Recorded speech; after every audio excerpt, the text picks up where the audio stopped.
On December 31st, 2025, the world fell silent. No light, no signal, no explanation. They told us it was just a blackout.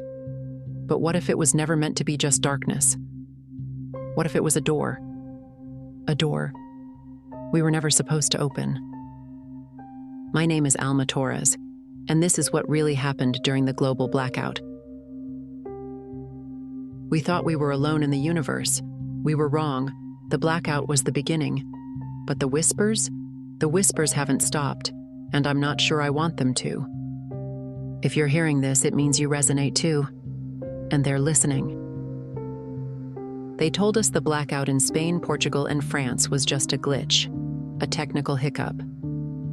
I remember that night, how the lights in Madrid flickered and died, how we all poured onto the balconies like fireflies in the dark, murmuring theories. But nothing really happened. No strange lights, no whispers in the air, just darkness. Power came back after a few hours, and everyone laughed it off. But I knew it wasn't over. That was just the test. My name's Alma Torres. I was 23 when the real blackout happened. I had just moved into a tiny studio in the outskirts of Lisbon, freelancing as a digital artist, surviving off commissions and espresso. Life was chaotic, but nothing compared to what came next. December 31st, 2025. The day the world stopped. It began at exactly 13:13 UTC. Phones died mid-scroll, power grids snapped offline, and planes fell from the sky like broken toys. Silence reigned, not just in cities, but in people's minds. Even animals went eerily still. Some say it was the earth holding its breath. At first, I thought it was just another local outage. But then the neighbors started yelling, each in different languages, confused, scared. An old woman from the third floor knocked on my door, muttering prayers in Brazilian Portuguese. I couldn't understand everything, but I caught one phrase. Eles estão chegando. They are coming. By nightfall, the stars looked different. I swear on everything, they weren't where they used to be. Constellations twisted like they were trying to spell something. I didn't sleep. No one did. And then, just before dawn, the sky cracked. Not figuratively, not like thunder or lightning. I mean it literally cracked, like a mirror under pressure. A glowing fracture tore through the sky over the Atlantic, and from it, they came. They didn't arrive in ships or with loud roars. They simply stepped out, tall, translucent figures, shifting in and out of form, as if the rules of physics hadn't caught up to them yet. We called them the Veiled. I saw one with my own eyes. It stood at the edge of my apartment building, its face, if you could call it that, turned toward me. It didn't move, didn't speak, just watched. My breath caught in my throat. I couldn't move. I couldn't look away.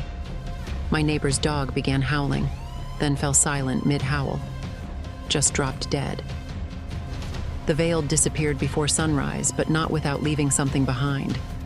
Portals, openings, rifts between our world and whatever dimension they came from. Some were big, visible in the sky like torn auroras. Others small, hidden in alleyways or beneath lakes. And from them, things crawled out. Creatures that didn't obey biology. Shimmering hounds with too many legs.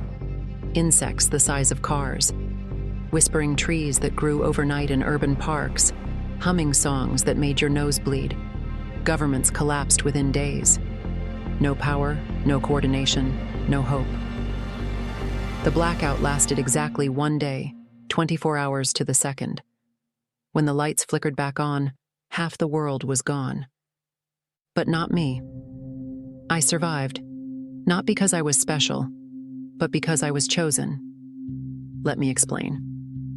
The day after the blackout ended, I received a signal on my old analog radio. It was weak, staticky, but unmistakable. A woman's voice repeating coordinates and a phrase, "The Lumen Guard calls you." I had no idea what that meant, but I followed the coordinates anyway. I packed what I could, flashlight, food, a hunting knife, and biked towards Sintra, where the signal originated. The roads were empty, cars abandoned, animals roaming free. But I wasn't alone. Others had heard the signal too. We met on the outskirts of the forest, 8 of us in total. A British hacker named Ellis, a former soldier from Ghana named Kojo, a Russian violinist, Ekaterina, and others like me, misfits, artists, survivors. We followed the signal deep into the forest until we reached the ruins of an old palace, buried under ivy and thyme. And inside, we found her. She looked human, mostly. Her name was Lise. Pale hair like moonlight, eyes that shimmered with stars. She said she was part of the first wave, a sleeper agent from the other side who had chosen to defect. Her job was to find people like us, people with a certain frequency in their soul. The veiled don't kill at random, she told us. They tune. She explained that each human vibrated at a unique frequency. Most were incompatible with the veiled's dimension and thus discarded or consumed, but a few resonated in harmony. Those were the ones they spared. Those were the ones who could fight back. Liz trained us, not with weapons, with resonance. Each of us learned to manipulate the vibrations within us. Ellis could disrupt the creature's fields with a scream. Ekaterina used her violin to calm the portals, making them shrink. I discovered I could see rifts before they formed, like heat waves in the air. We became the Lumen Guard. We weren't many, maybe 100 worldwide. But we were enough to start pushing back.